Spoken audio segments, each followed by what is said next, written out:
এখনই সময় বাংলাদেশের জাতীয় দালালগুলোরে দেখে দেখে চিনে রাখা, তাদেরকে চিহ্নিত করা। বাংলাদেশের এক জাতীয় দালাল আছে মিঠুন।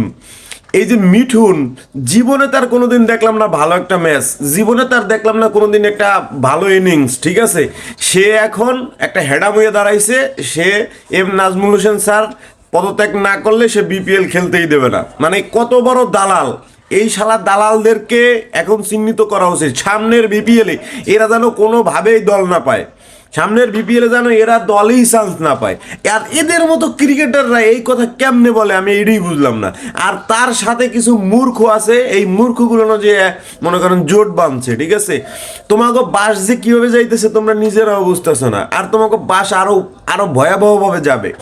একে তো বিশ্বকাপ খেলা নিয়ে সমস্যা চলতেছে, তার ভিতরে তোমরা এই যে নাটক করতেছো, তোমাদের ওই যে দালালের, হ্যাঁ, ডট বাবার কথা শুনে বড় দালাল, ঠিক আছে। এই ডট বাবা সহ তোমরা বাংলাদেশ ক্রিকেট থেকে নিষিদ্ধ হবা। একটু একটু সময়ের অপেক্ষা, একটু মনে রাখো।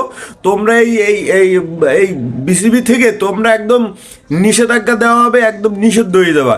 তোমাকেও স্ট্রাইক বাইরে হয়ে যাবে, স্ট্রাইক একদম হেডার মধ্যে ঢুকাই দিবে জনগণ। একটু ধৈর্য ধরো, জনগণ তোমাকে দেখতেছে ব্যাপারটা।